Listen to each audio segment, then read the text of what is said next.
Hello and welcome to a very special edition of Tub Talk, the podcast for IT consultants.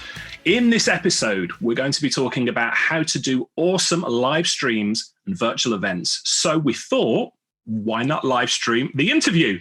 I'm Richard Tubb at home in the studio, garage here in Newcastle upon Tyne. And if you're joining us live, say hello in the chat.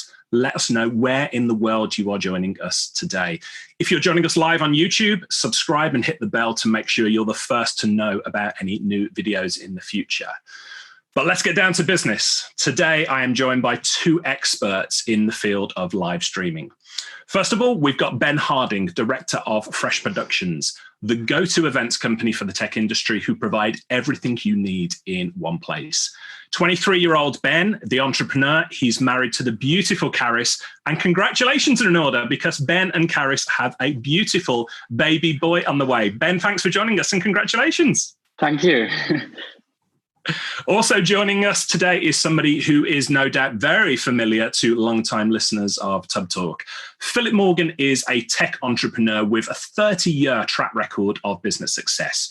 He's been recognized by CRN as one of the top 100 most influential people in the UK technology sector and by PCR Magazine as one of the top 50 executives in the UK. Mostly, though, I know him as my friend. I'm the most enthusiastic man on the planet. Phil, how are you doing today? I'm doing great, thank you. I hardly recognise the person you were describing there. Thank you both so much for joining me. Really appreciate it. Let's jump straight in if we can. The world has changed, hasn't it, with COVID-19? The MSP conference industry, Phil, I would say that you and I would normally at this moment be preparing to go off to events. We'd be jumping on planes and trains and automobiles to get out there. But it's come to a halt. It's changed, sort of virtually overnight, really. Phil, if I get to you first of all, what do you think the new normal is going to look like for in-person events once we pass this phase? Yeah, look, that's a really good question. And as a person that's for the last 10 years been hosting, in excess of 60 events a year, really, if you consider, if I wear my church hat, we host an event every Sunday. One thing is for certain, Richard, events are never going to be the same again. And the reason I think they're never going to be the same again is everybody right now is pivoting very, very quickly in order to take their businesses or organization forward to virtual events. I think if we get one more invite to a virtual event, I just got to freak, right? So everyone's, because obviously they want to take their business forward. And I think a lot of people are going to get the benefit of doing those virtual events. They're going to get the benefit of the reduced travel, the efficiency of it all, and even, look, I'm just saying it, Rick, if you, like me, have sat in some of those painful keynotes and we are in the meeting at the event, we can't get up and leave, right? Because we may be sat in the third or fourth row and we can't go out. Well, a virtual event gives people this luxury. They can just log off or mute and just walk away. And that's what makes the virtual environment so difficult to succeed in. So what does it look like? Well, I'll actually probably hand this ball across to Ben, who's way better at putting or answering this question than me, in all honesty, because I think, thanks to my relationship with Ben, and we've used him at several events in the past, I think the future is hybrid, and it's a word that Ben has come up with, which is hybrid events. Yeah, right. Yeah, I agree with what you're saying there, and the way that the events industry is going to go. But when we get back to normal, we can see events going from the physical and the virtual, but they're going to be crossing over. And these events then will be working together. So you'll have the online audience and you'll have the real audience in the physical venue. And they'll be working kind of together to create more leads and get extra reach and to push it globally. Yeah, I'm going to say something maybe a little bit controversial here, Phil. And Ben. Now, Ben, I know this, pre-COVID, this is your industry, live events, brilliant. I'm a very gregarious person. I love getting out there and spending time with people.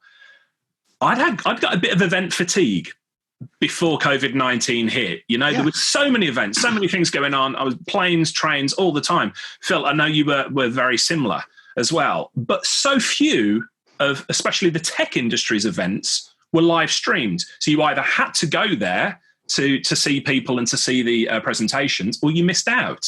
Right. So do you think post-COVID, the hybrid event thing is going to be something that MSP vendors and IT event organizers are going to say, okay, we need to do this? Definitely. And I'll tell you why. Okay. So the reason, if you know that, I'm probably I'm more of a social futurist than I am a technologist of trying to look at what's coming up. Fundamentally for me, the reason I come to that conclusion is because of the challenge with social distancing until we can get a vaccine. And tell me, Rick, how do you socially distance on a plane? With great difficulty, yeah. Right. So it's the travel and the restrictions on travel that's going to make attending physical events. Because, look, I'd love to know what your air miles account looks like, Rick. You spend more time in the air than I think you do on the ground, okay? And all of us know, particularly those, the audience from MSP world and the community that you serve, all of us have spent time and time jumping on a plane or on a train, going to DatoCon in Paris or going to, IT Glue's conference in California, wherever. All of us have been jumping on planes, and they still need to be able to take their businesses forward.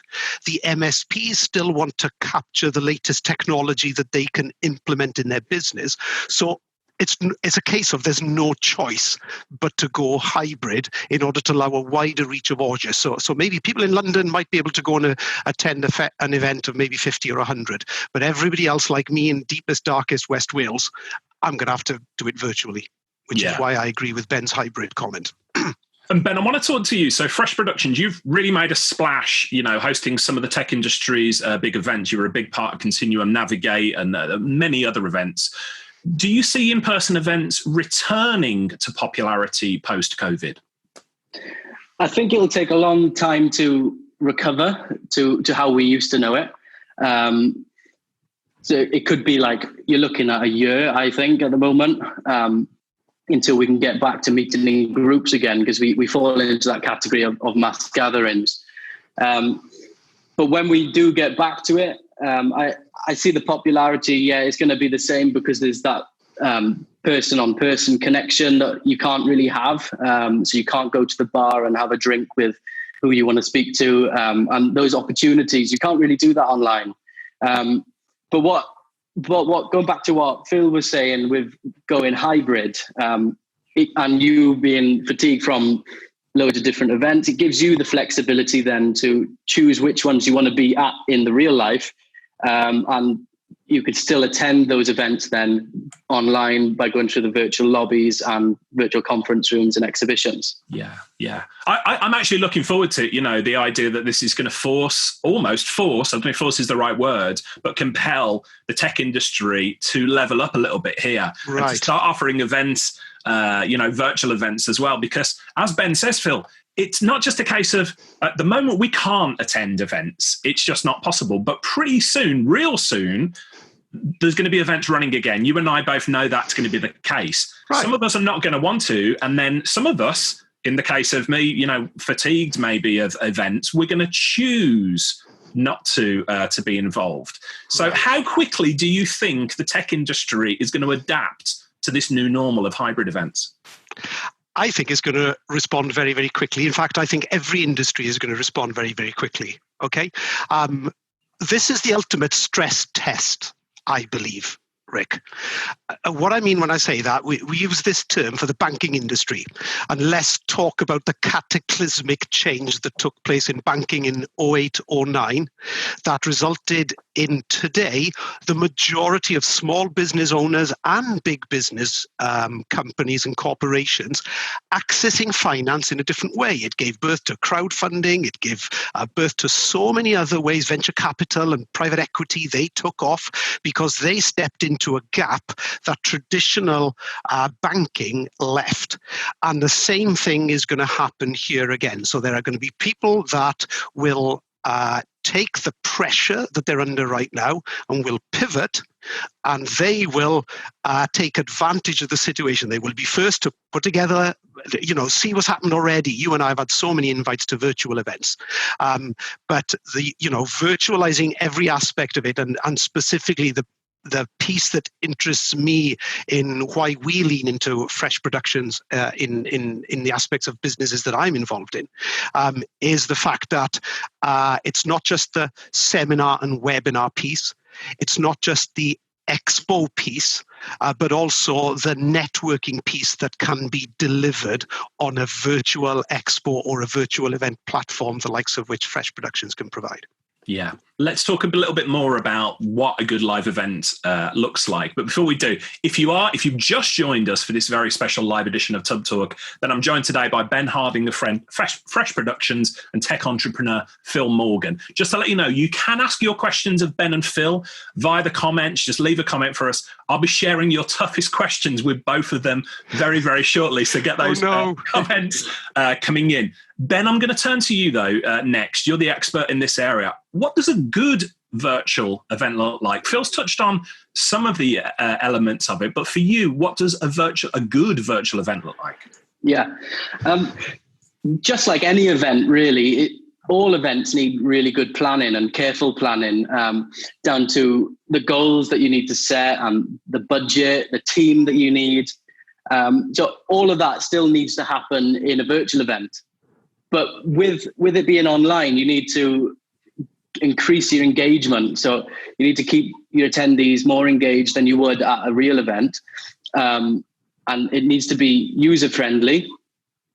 So easy to work through the different rooms inside the virtual lobbies and exhibition halls. So it needs to be the easiest it can be. And on any kind of device as well, desktop or mobile. But one of the main things that you need is it needs to be measurable. So you need to collect that data from where people are going and what they're doing, what they're listening to. So then you can use that to create a buyer persona and then market accordingly to that then afterwards. Yeah. Phil, I'm going to turn to you. You've got experience in the MSP world. You've got experience in the vendor world.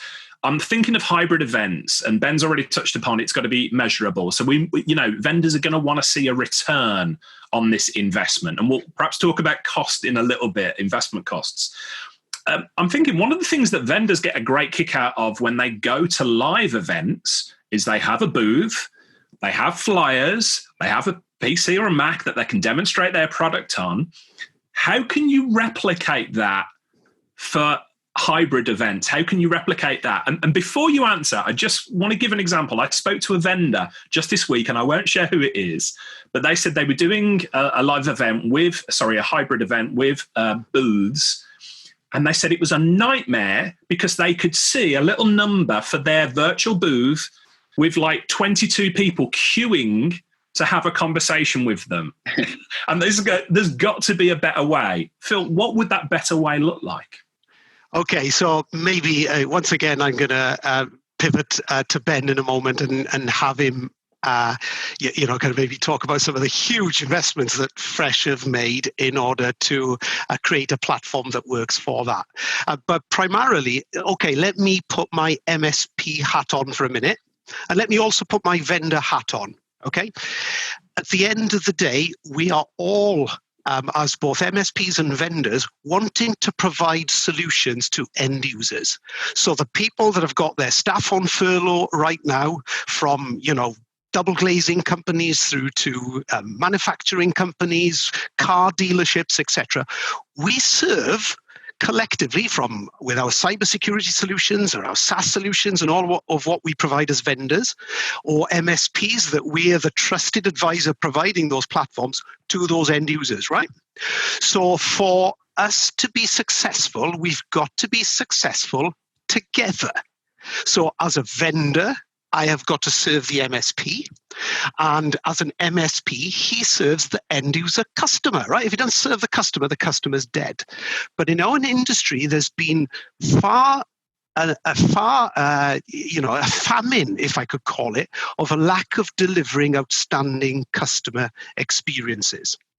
And so what is going to create the opportunity online where we go to hybrid events is the removal of all the frustration with a platform that creates a platform that's easy to use. Because Rick, you and I have used Zoom on a few occasions to do a video conference, right? Like, tell me, how easy is Zoom to use? It's not particularly, is it? Your first time that you use Zoom, you go, where do I click? There's this, that, and the other. And now most of us, including my 86-year-old mother-in-law, can use Zoom, and that's because we've had to pivot. Now, a first-time experience of a hybrid event, if you cannot create that experience in an Apple way, that's simple, that people can click on things that they know, that I can see your face instead of an avatar. Okay, so if you're at a networking event, that I can actually see, oh, look, there's Rick over there, and I walk across to Rick, and I just double tap on your shoulder, and a little chat box comes up, and this chat box comes up and says, say hi to Rick. And I say, hey, Rick, how are you doing?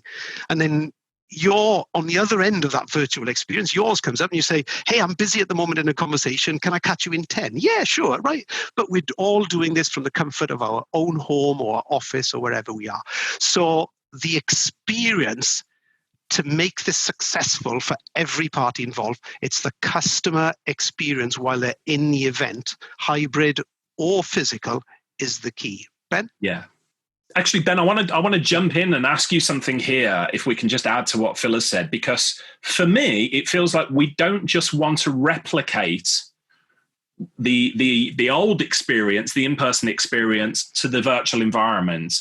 We want to enhance it because we've got all of this cool tech at our disposal. Now, I know you've done so many cool things that we could probably spend the entire of this conversation talking about them. But give us some examples of where you can see virtual experiences being a better experience than in person. Yeah, so there's a few things that are already inside the platform. So like, for example, the swag bag. So once you go around the exhibition hall, you in the physical event, you collect these brochures, leaflets, and all the freebies and that kind of thing. But no one likes carrying them around. No. So you can actually add them into your virtual swag bag, and all of those documents, you can just send them straight to your inbox. So you can just add and remove anything that you want and send that straight as a PDF to your inbox. But also getting straight to the products and services with one click.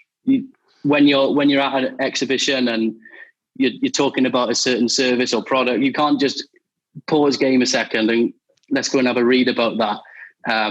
But with virtual events, you can do that already. So you can link it all to the booth and the vendor's websites. So it'll all link straight away, and you can choose which pages you want to send that to. And the attendee then can just click on whatever they like and purchase straight on the platform as well. Yeah. And Phil, you're a technologist, you're a futurist, dare I say here. So I'm already, dare I say, getting ahead of myself and thinking there's some very cool stuff. What about things such as language translations? What about things such as CRM integration? Ben, I can see you sort of nodding your head already. Is this something we've already got before I get to Phil and ask about the future? It is. Okay, tell me more about this. I've got to know more. Yeah, so when you're doing an event online, it's not just English language that you need. Yeah. You're actually broadcasting to millions of people across the world. So you need that global integration with different languages. So you can change different languages within the platform, and you can set the avatars to whatever language you like on there. So it's a multilingual service. With CRMs as well, it already links with HubSpot and Salesforce and other CRMs, and that's where another way you can collect that data and keep it straight away into your CRM. Yeah, it feels to me like when we've been at live events, in-person events, there's never been a really good way of making that connection, the networking piece there. I know we've tried horrible QR codes. We've tried scanning, you're being zapped by people. None of it feels natural. Phil, how could we improve that networking experience and sort of take the online world into the in-person experience with the new hybrid approach? Yeah, so I mean, that's the challenge is we are wanting to give people privacy, but at the same time, all of us, want the intelligence, right? So here we are on this podcast here. How will you measure the success of this podcast, Rick? You're going to measure it with the comments that you have back on feedback of whether people, loved the podcast and thought it was great, or them saying to you, for goodness sake, please don't have that Welsh bloke back on again, right? So you're going to have feedback, but as well as that, you're going to have the downloads from your podcast provider. You're going to listen to the engagement of, how many people listened in, etc. And you're grabbing that intelligence. And how are you grabbing it? You're grabbing it digitally. And so what happens as events go hybrid, we're going to have more intelligence. Because when I log on to a virtual event, people will be able to see which booth I went to. And all of this intelligence, on the Fresh platform, it's absolutely breathtaking. I mean, myself, okay, I don't think it should, I don't, for myself, if I, for a minute, wear my network group hat on, and if I was back in Dave Tulip's chair as the MD of Network Group today, I would be going to vendors with this as being the most incredible lead generation engine in the world, because you've got all that intelligence and data. So as an attendee, we're going to have to give up elements of our privacy, as lots of us have had to do in so many different ways. In fact, with COVID, we might end up having to have like a green card app on our phones, maybe in the fullness of time, and there's some privacy things that we're going to give away. It's just the reality of where the world is at this moment in time. But all I know is it's exciting, and it's going to sort, kind of men from boys in terms of the companies that can go forward, see this, and bring the change that's needed in the industry. Yeah, I couldn't agree more. And Ben, I'm going to turn to you. Something Phil's just said is going to sort the men from the boys. We have been deluged with, invites to virtual conferences and webinars and everything. And it just seems to be coming thick and fast. That's not to say that, and I'm being as kind as I can here, that all of those events have been very good. I see a lot of people trying to do live streaming, but failing pretty much because of the technical requirements. So if we can get techie for a minute, Ben, what does a good live video setup look like? Yeah, I think part of that problem is how hard it is to order equipment at the moment. Because of COVID as well, it's really hard to get your hands on like capture cards, cameras, and audio equipment that you need to step it up a little bit. But to make a really good live video now, or any kind of video, you don't really need that much equipment. So, for example, today I'm on my AirPods, which is giving me the audio and is also taking my audio from the microphone. And I'm actually just on my MacBook Pro here, and it's just using the webcam at the front. And then Phil, he's got his headset on. So that's just a Jabra headset that he uses in the office for Zoom calls and that kind of thing. And then you've got the posh side of the spectrum. You actually have a Yeti microphone in your studio, and some sort of webcam as well. I don't know what webcam you're using there. Yeah. But there's a real variety of equipment that can be used to make a good quality stream. But to send it out is really what you need is a good wired internet connection. And it's got to be wired, not Wi-Fi, just because it's more stable and you're not going to get any of the lag or the dropout. You also need some sort of high quality webcam. And then some good audio devices. So AirPods are fine. And then another thing then would be the lighting. So if you're set up with a window behind you, that's not going to be very good for the camera. So it's just looking at different ways of using what you got in the best way. But if you really wanted to step it up and add some graphics, some lower thirds, and customize it more to your brand, that's quite easily done. But then what it does take is a high spec PC or laptop to run that, because of the processing that it takes when you're adding all these different layers onto your stream. So what we've actually done now, we're utilizing our studio, and we're doing remote streaming. So this stream right now is actually happening from a different place of the country, from one of our remote studios, and the studio manager, Dennis, is in the background actually making all of this work, which is really cool. So we're using just basic equipment that we have in our home offices, and then sending that to a studio where they got the proper kit then to send that out to the world. Yeah. And I can't underestimate the absolute value that somebody like a Dennis and having a team like Fresh Productions bring to it. So I've got to share this anecdote before we came on air. So you've both been very kind about the studio garage that I've got here in Newcastle upon Tyne. Some of you on the questions are asking about the equipment that got there. Happy to share all of that, but I've just got to say this. I've got this wonderful Blue Yeti microphone, which cost a pretty penny. I've recorded probably 75 episodes of Tub Talk with the greatest minds in the IT industry. And just before we came on air, Dennis said, "You've got the microphone turned the wrong way around, Richard." And he pointed out to me after 75 episodes of Tub Talk that I'd got the microphone turned the wrong way around. That right there, people, is worth the price of admission alone. So thank you, Dennis, for making all of this happen. If you are watching us live, a reminder to ask your toughest questions of Ben and Phil. I'll be sharing those questions with them very, very shortly. I can see them coming through. Ben, I'm going to turn to you again, just before we jump to the live questions. The benefits of a good live stream conversation compared to a pre-recorded one, you know, what's the benefit in both of those cases, really? Yeah, so I'll touch on both of them.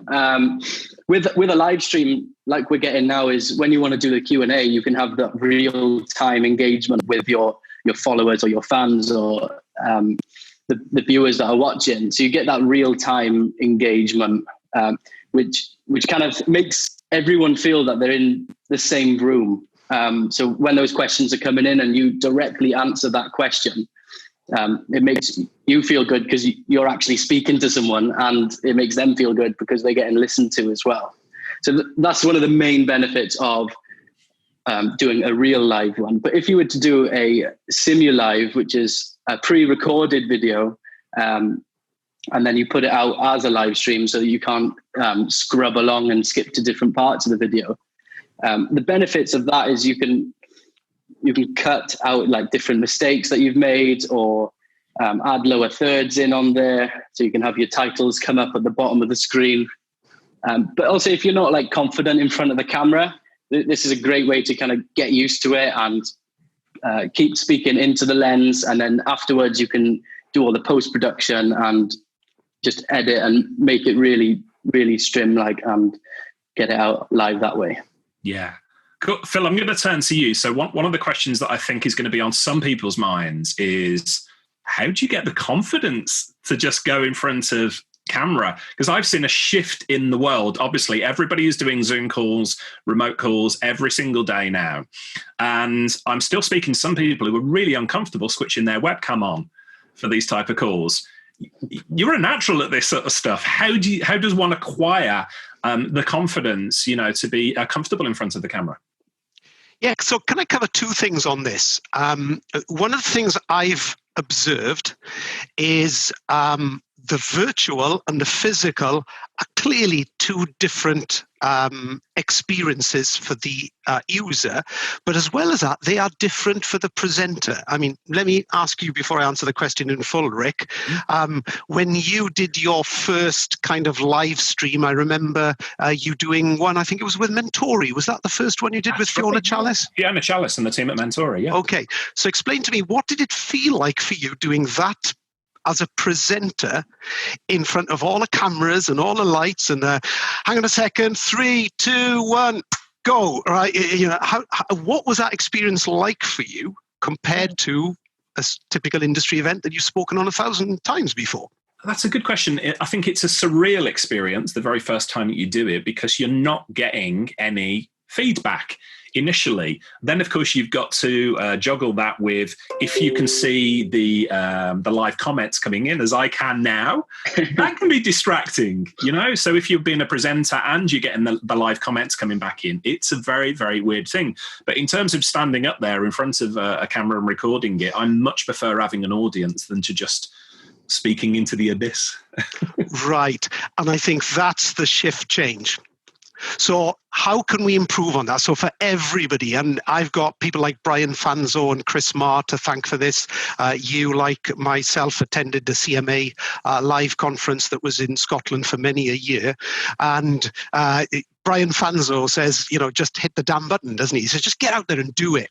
And for me, 3-4 years ago, I think that's where I kind of started. My first Facebook Live was just a total fail, internet connection going, but it's a case of you've got to push yourself to use a muscle that you've never used before. And then once you do it, you just get used to it. So what I'm encouraging people, I think step one is start doing more video. So where you've got the opportunity to do a call with someone, so say your MSP audience that's listening in today. Well, if you've got an opportunity to do a call with a customer, why not say to the customer, hey, join me on a Zoom call? Because they'll be used to Zoom because this is now a common platform, as Zoom have gone from 10 million customers in December to over 200 million in February, right?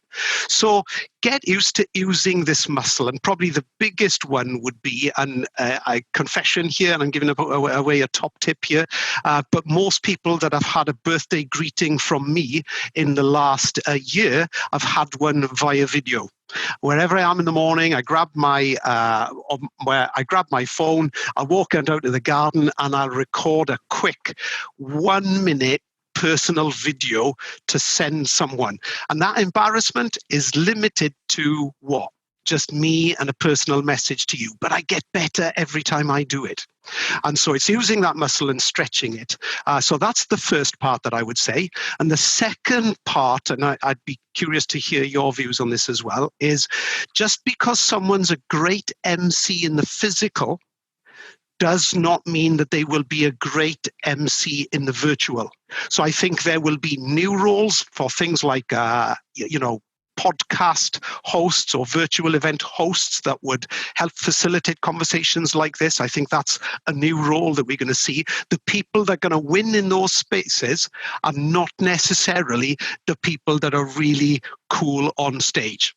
So what we've seen that shift happen in the music industry, where you've got people that are just putting music out on YouTube and doing their own channel, then finally getting recording deals rather than going the other way. So we're going to see that shift happen without question. So if there's vendors that are listening, make sure if you're hiring or recruiting someone, and swing into Ben, he's got a list of people like yourself, Richard, that's experienced in doing this kind of thing.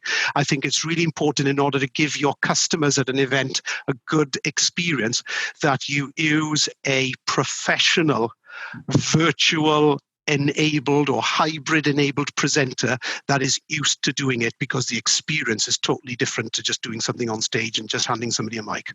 Yeah, absolutely agree. Because we've all seen, really bad panel sessions, for instance, where the moderator has just asked each of the panelists, and what do you think? And what do you think? And it's like, oh, you're tearing your hair out. So there definitely is a skill there.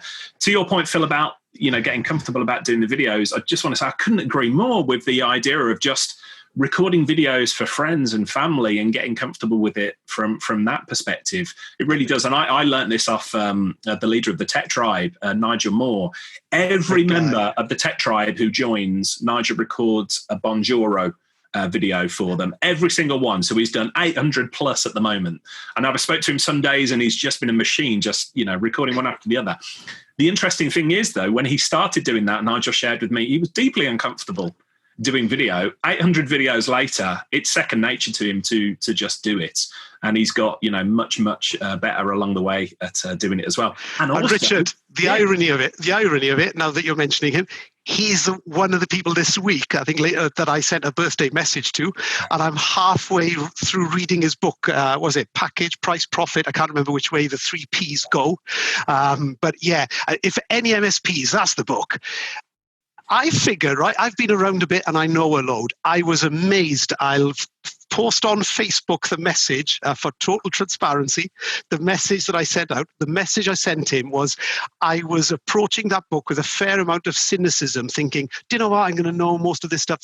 I was amazed at, the content that I took away from that book. So yeah, great to hear you talk about Nigel Moore and the effect he's had on your life. Yeah, incredible bloke. And has also been here on Tub Talk as well, one of our top rated episodes. So, right, we've reached that point. So, Ben, Phil, if I can put you on the spot, how about we answer some of these live audience questions that have been coming in? Yeah, sure. Okay, let's. We've got loads of questions about from Steve, from Kim, from Ben about software and equipment. I'll get to those shortly. Let me pick out something a little bit tasty here. Right, Chris on Facebook says, what's the best way to network at a virtual event? It's easy in face-to-face, but how can you do it easily in virtual? Ben, I'm going to turn to you, and then Phil, I'll turn to you as the futurist here, what you would like to see us doing. But Ben, what's possible right now in terms of networking for attendees? Yeah, sure. So inside the platform already, there's a general chat session. So you can just go into that and you can see who's at the event and just ping them a message to chat with them. You can also chat with booth reps. So at a booth, when you're visiting them, the reps for the booth will be there, and they're also on live chat. So there's networking with booths there. And the third place then is the networking lounge.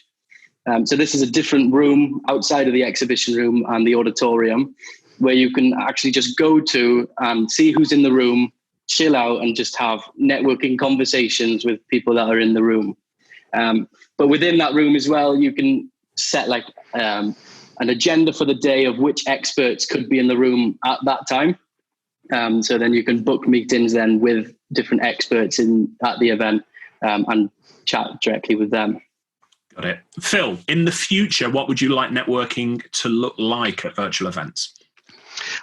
So there's some really good stuff that's on your website about networking, Rick. And one of the things I remember reading an article from you on it with stuff around social media, right? LinkedIn, et cetera, What you've always talked about and taught me is just treat it like you would regular networking, right? Just go up to people, introduce yourself, etc. You know, and I remember one that I pinched off of you, which is, you know, you've seen somebody who you know that maybe, you know, they're an industry kind of leader, or you've listened to them on a podcast or whatever it is. Just go up to them and say, hey, you know, so for example, Lee Wood of Node IT in Bedford, you know, that you would go up, hey, Lee, you know, because I know that was a really good podcast that you did with him, just saying, hey, listen to the podcast of you on Richard Tubb, and I just try to say, yeah, just came past to say, thanks, I got a lot of value off that. You can do that in a chat. And then it leads to just a conversation, you know, can we connect on LinkedIn? And you're just broadening your horizons. But I think specifically when it comes to a hybrid event, I think even though it's going to go hybrid, there's lots of things that are going to stay the same in my view, Rick. So, for example, most of us be consuming content at a hybrid event from our desk or from what I call big picture, our screen and our monitors.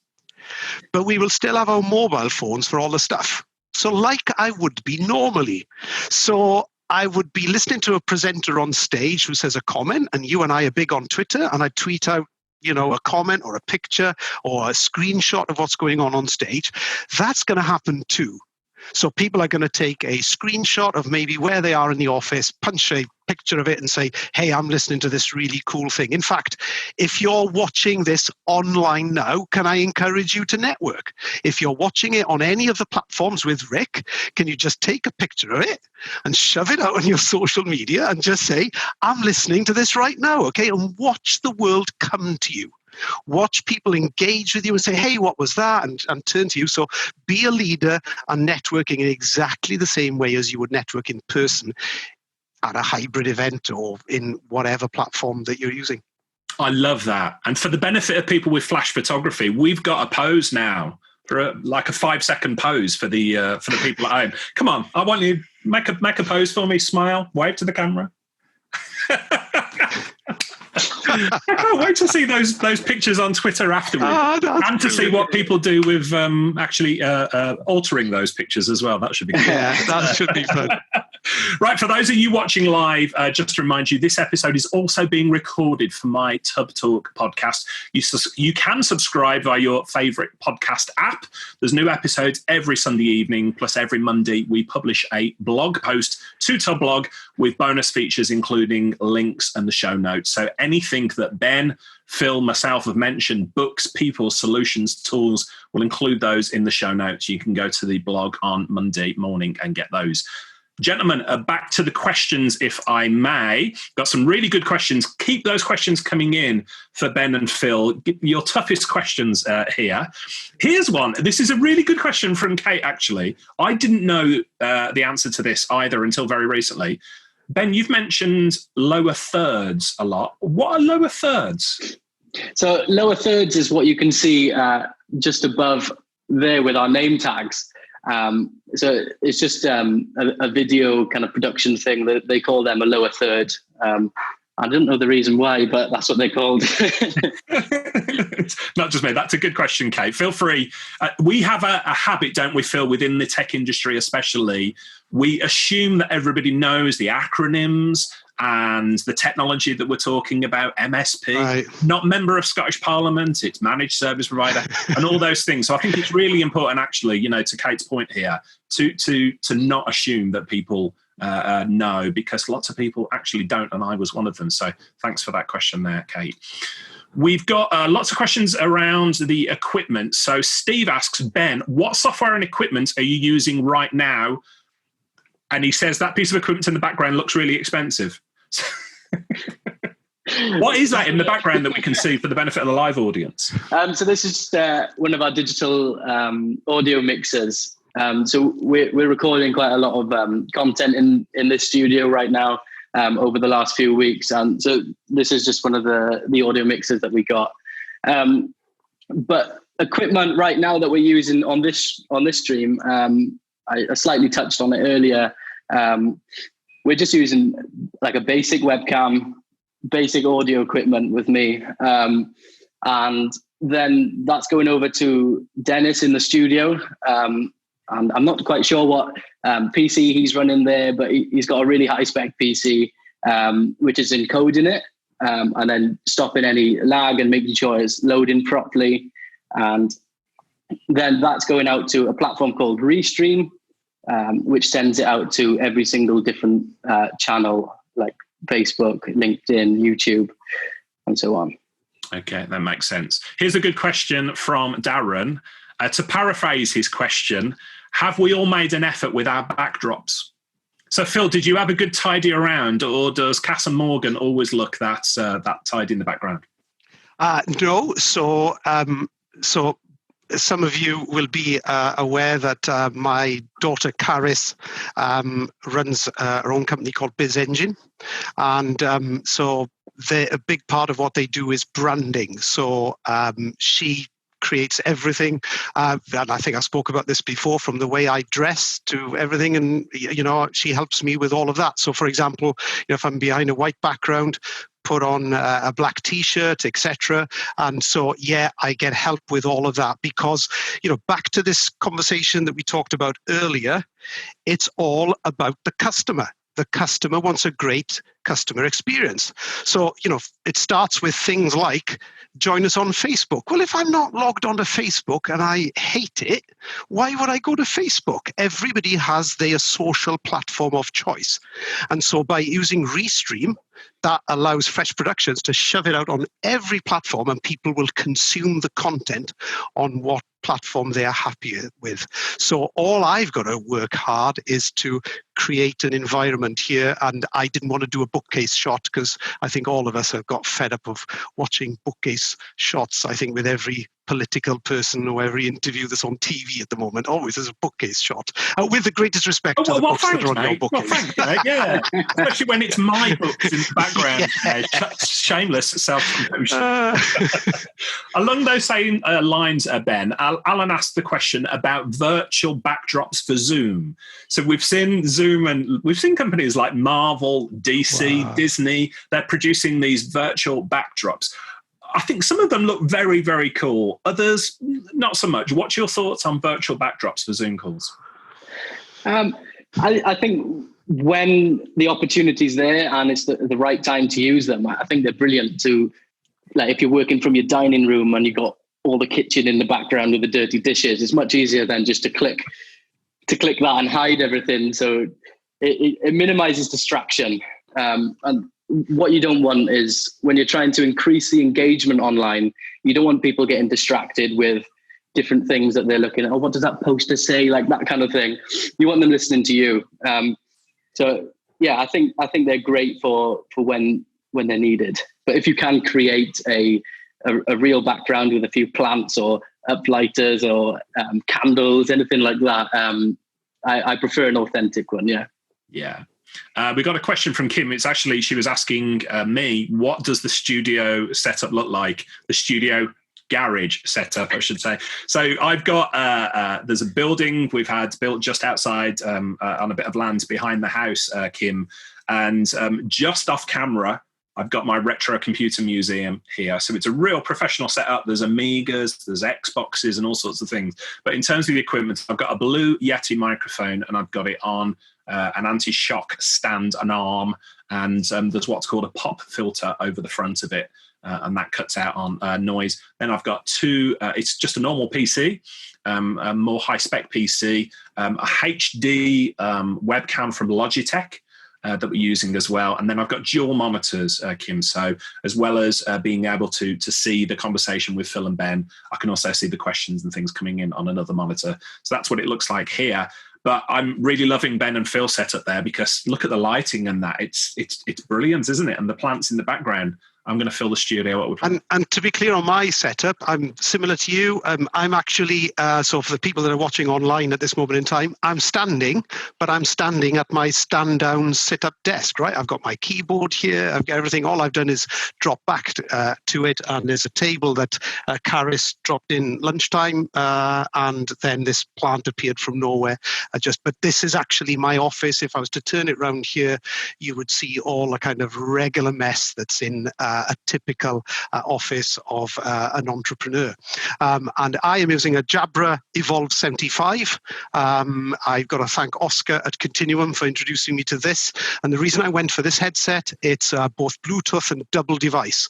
So I can also connect to a mobile phone and connect to my PC at the same time, which is why, as Ben said earlier, I'm an advocate for this device.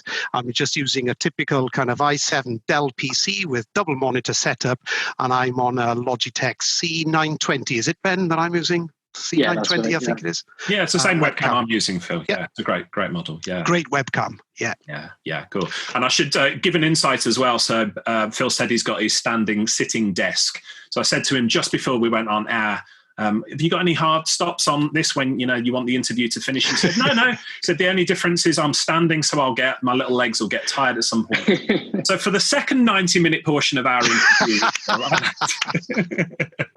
now let's turn to some of the comments we got coming in. Mike says over on YouTube, 100% agreed on hybrid events. We've moved all our events online and been successful, but we missed the social elements. Mike also says that he feels that monetizing will be a challenge given the difference in costs. Phil, you've already touched upon this, but anything you can add to Mike's worry about monetizing events for vendors because of the difference in costs?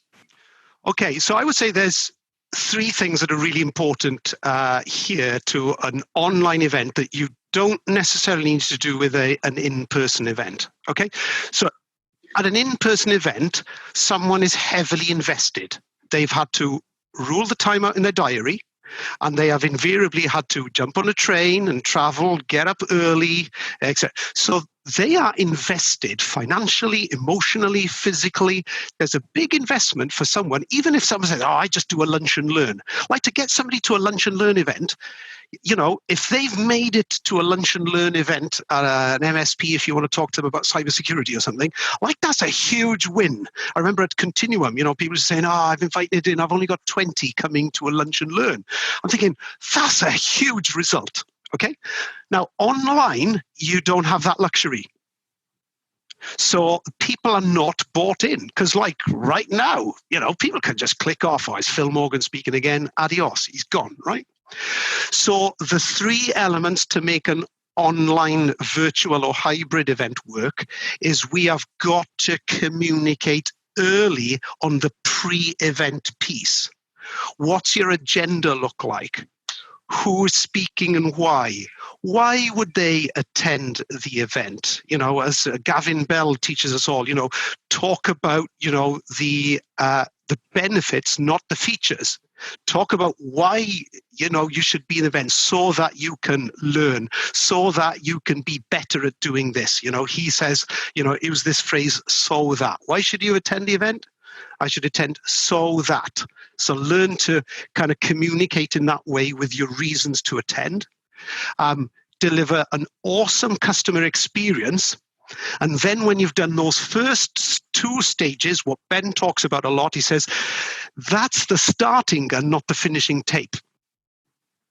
Okay, now you have all of those people that attended the event. So our post-event follow-up has got to be much better, both to gain feedback or how can we help you? You expressed an interest in this. So the making a good event work, either hybrid or virtual, you have to have add those elements into it. And then that's when you will see the payback on the event in terms of ROI. That's when you'll see better engagement with people subscribing in the first place.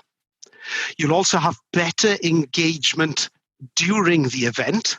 And then during the event, because you're creating an outstanding engagement, the FOMO that your event is going to get for those that didn't, because people are saying, oh, you should have heard Rick Tubbs talk, or you should have seen this, etc. The FOMO wave that's going to create is going to bring people to you. So they might not transact with you now, but the long tail of your transaction is going to be extended slightly. But without question, your event, if you do it well online, is going to be more profitable than an in-person event. Agreed. Ben, I'm going to turn to you with this one. So Lee makes an observation really, and I've got a question to follow. So Lee said, we're also seeing live streaming in local government. Now the law has changed to allow video conferencing, to allow for council meetings. The hybrid meetings will be inevitable. It also allows greater public engagement. Brilliant feedback. Really, this is, live streaming is entering all areas of life. Have you seen any type of businesses where live streaming would be particularly good for them and where they're making wins? Yeah, I think anyone that does a conference over 50 people in real life, or even less than that, with that global reach that you're going to get, it's going to grow your event. So in turn, that's going to grow your business and what you're trying to achieve with the goals that you've set. So really anyone that's holding an event with keynote speakers, exhibitions or trade shows, you could have even a job fair on there. So if you wanted to do like some sort of recruitment thing and apply for jobs like actually on the platform, that's also possible. But with those events like a partner showcase and the conference with the networking, that's the real benefit for those people. Yeah. Great. Here's a question, Phil, from Daniel, Facebook. Daniel says, do you think VR, virtual reality, AR, augmented reality, will come into play for virtual events in the future? So rather than a 2D website, you can have the virtual conference center, virtual rooms, virtual demo stands. What about that? And Ben, I'll come to you next because I can see you've got thoughts on this. But Phil, as a futurist, do you see, VR and AR coming into to these virtual events as well? We're already there. That's what we talk about when we're doing green screen on a Zoom earlier, right? So, if you're in a place that you can't position lighting and everything else that you've got, just get green screen. The most effective thing that you can do if you're in an environment for whatever reasons, right? Economic or the circumstances you find yourself in. I know you can affect the lighting, okay? So I know you can park yourself by the window, but your background, there you can go on eBay and just buy a piece of green cloth and just put it behind, and then just get yourself any image that you can of a beach or San Francisco Bridge, just put it behind you. So what is that? That's augmented reality, right? We're changing it. And I'll swing to Ben because he can answer for the whole event experience and what Fresh offer. I think with AR and VR, coming into this kind of platform. I think it's possible, definitely, but we need to be faster at creating that. So when you're actually creating a custom booth, the quicker you can do that, then the easier it'll be to get that event out to date. So at the moment, when it's done on 2D, it still takes a little while to do that. But when you're doing it in a 360 kind of virtual headset perspective, that takes a lot longer. I got quite a few friends that work in virtual reality for live music events, and they film in 360. So they stand on the stage. They're those people with the 360 cameras. But then there's a massive team of them that actually stitch all of those different stems together to create what you actually see through the headset. So it really comes down to time. The quicker we can actually design this and stitch it all together and custom booths and all of that, then that's when it will be possible. But I don't think it's that far away. No, I agree. Absolutely agreed. Yeah. Phil, I'm going to turn to this one. We've got plenty of MSP vendors, not unsurprisingly, on the line with us today. So questions around monetization. So Simon asks, any thoughts on how you model the sponsorship advertising side of things? For instance, there's no lanyards at a virtual event. How will the marketing advertising piece work within a virtual environment? And how will this change event advertising? Look, things change all the time, don't they? Money streams change. Like last time I checked, right, we're not selling many fax machines. We're not selling many vinyl records, definitely not new. They're coming back. And why? All of those have disappeared to give way to new technology. And in fact, lots of us, or my teenage daughters, are always reminding me of so many different YouTubers that are out there that are earning like 6-figure salaries just by creating content and shoving it out on YouTube. So I think we're going to see a shift again. Yeah, the lanyard market is gone for anybody that's attending a virtual event, but we can create other monetized sources from that. Okay, so we can create promotions like already the lots of companies are running, which is different social advocates for the event online or comment, etc. And is a vendor going to turn around and instead of paying £230 for lanyards to give a gift out to somebody else and then do a reveal with it, or the creativity that's going to burst over the next 2 to 3 years is going to be incredible, and we're going to come up with new ways, as we always do, to kind of monetize all of this. One thing I am certain is that what the tech channel need right now is there are vendors that are looking to take their business forward, and MSPs more than ever have customers that they need to serve. And those customers that the MSP needs to serve are falling into two categories generally. The ones that are really under pressure because of the impact of COVID and they can't grow their business and they're really being hit hard, maybe like restaurants and pubs and bars and the leisure industry, as we know. But people that have got businesses online and people that have got businesses that are, B2B, those companies are growing and they've got stresses and strains. So it's a case of connecting opportunity together is what we need vendors to do, is come up with creative solutions that fix the problem for the business owners. And they need to take that as a toolkit in a box to MSPs to allow them. So for example, Rick, you and I know, we talked earlier on this week, didn't we, about cybersecurity and the explosion that's happened right now with people, because they're working from home, being hit. There's never been a bigger opportunity to sell cybersecurity than right now. Yeah. And I see few people helping. Yeah. Few people helping. The opportunities are there. The opportunities is definitely there. We're going to keep going with the live questions. Here's a good question. It's a techie question, Ben. I'm going to turn to you. And it's to do with live streaming events. Daniel Robinson says, with many live streams having a delay, how will we keep large events as live as possible so people don't miss out? So you don't want to be in the situation where an attendee missed out on a Q&A because their stream has a 5-minute delay. So I guess to paraphrase, how can we make sure that live events are live? Yeah, so the delay isn't actually that long. So this stream here has probably got about a 3 to 5 second delay on it. which isn't that long. So if you wanted to pose a question, that still gets caught up in the same time frame that the questions are being asked for. So that wouldn't be a problem. But going back to the hybrid side, when there's a physical venue, you can live stream with the real stage and the actual lighting, real people on the stage with screens behind. But you can live stream that then onto the platform. And again, you can do questions like that onto the floor as well. So even if you're sat at home attending the event, or if you're in person attending the event, you'll still be able to get involved with Q&A sessions and panel sessions if you want to as well. Wonderful. Phil, I think I know your answer to this question, but I'll ask you both. Robert Gibbons asks, when doing a live video, do you prefer to be sat down or stood up? Phil, I'll turn to you first of all. I know your answer. So you know my answer, which is why I'm stood up. So I'm a very animated person, and so I'm a person. 86% of communication is body language, and so with me, I flame my arms around. So when on most live streams that I do, I'm standing up. But as you can see, Ben is sitting down.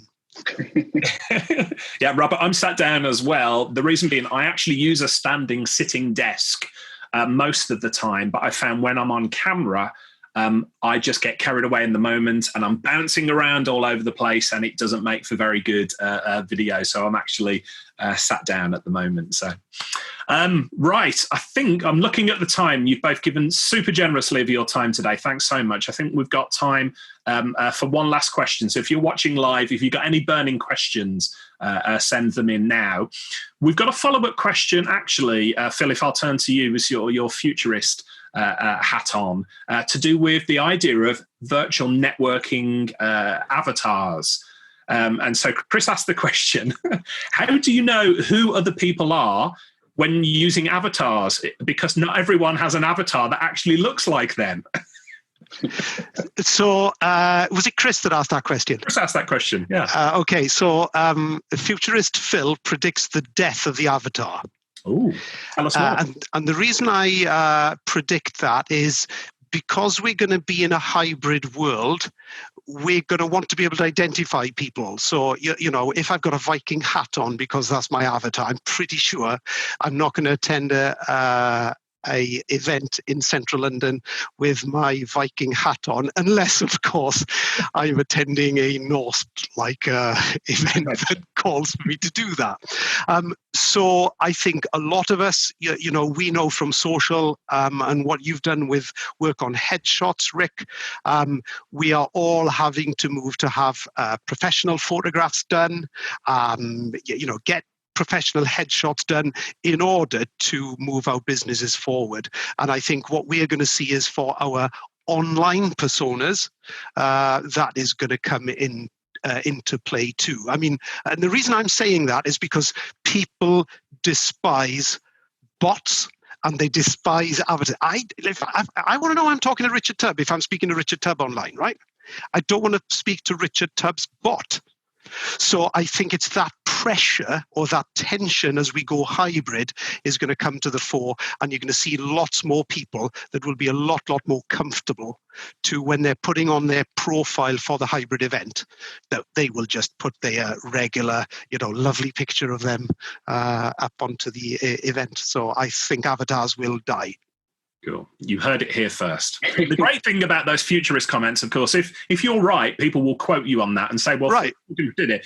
If avatars are still around in 20 years, nobody's ever going to recall and say Phil said they would die. So, or they will stay in cybersecurity and they will stay in gaming. That's a fact.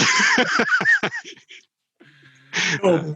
Okay, then. Well, Ben, Phil, thanks so much for your time today. Thanks, everybody, for joining live. We've had so many wonderful pieces of feedback. Fiona says, great show, guys. Love the setup, Ben. Mike says, thanks very much. Simon says, just want to say thanks, guys. Daniel, interesting discussion. We've got so many really, really positive feedback. So thanks so much. Before we go, I think we've got time for one last question. And I'm going to put you both on the spot here, as I love doing. Phil, I'll turn to you first. What's the one question you feel I should have asked you today that I haven't? So I think the one question that we could have asked is, how can we help MSPs grow their businesses? And I think the way we could grow their businesses is to help them understand that they can help their small business owners by introducing them to all this wonderful new technology. So, Teams and Zoom, everyone is using this now. So, for example, why can't you, as an MSP owner, an MSP in Liverpool, why can't you organize a hybrid event? Do a virtual event right now, do an expo, go to your firm of solicitors, go to your accountant, go to everybody that you've got in your supply chain and say, hey, I want to help. I want to help by putting it together and put together a hybrid event online. And I think that's a really good question that I think lots of MSPs aren't asking themselves because they're waiting for things to go back to normal. Don't wait. Think and come up with ideas of how you can help your customers in a new and a dynamic way. Fantastic. Ben, I'll turn to you. What's the one thing you wished I'd asked you that I haven't?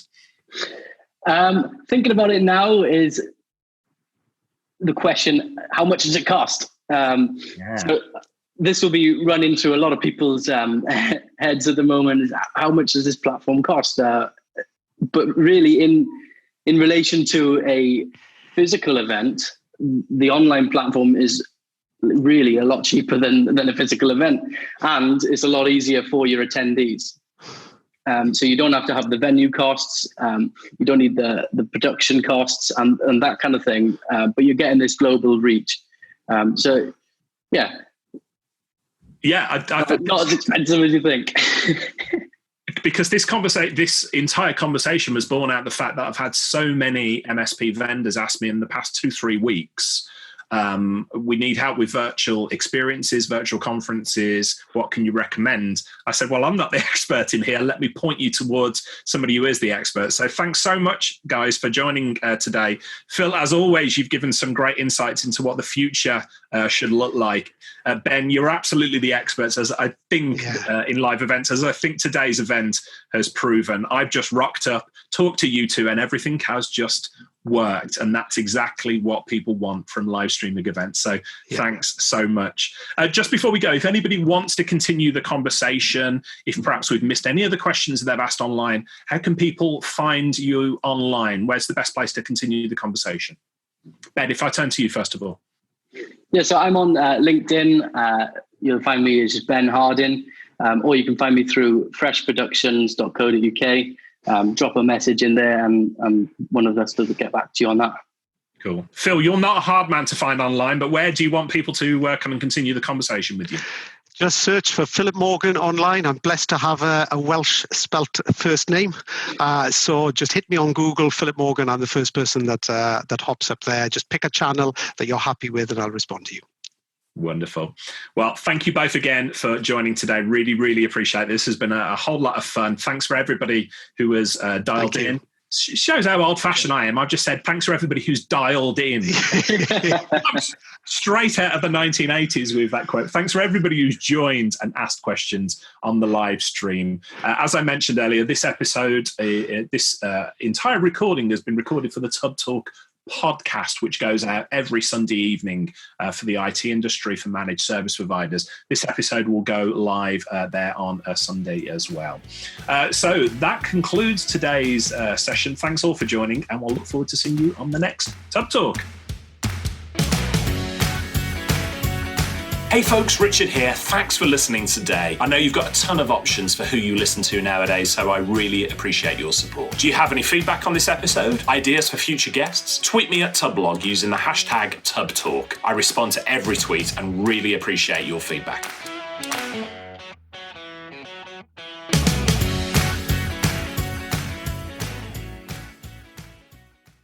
Hey team, this is Richard again. Just one more thing before you take off, and that is MSP Insights. Now, every Tuesday, I share my thoughts on the business of IT with you, the managed service community. Thousands of managed service providers already subscribe to MSP Insights. It's easy to sign up, easy to cancel. MSP Insights is basically a short email from me every Tuesday without fail with advice on growing your IT business, plus cool resources I've found, discovered, or started exploring that week. It's kind of like my diary diary of cool things and often includes articles or books I've read, tools I've discovered, and events I think you'd be interested in, often sent to me by my friends and Tub Talk podcast guests. So, if that sounds fun, a short, tiny bite of MSP goodness every Tuesday, and you'd like to try it out, just go to go.tub.co/Tuesday. That's go.tub.co/Tuesday. Drop in your email and you'll get the very next one. Thanks for listening.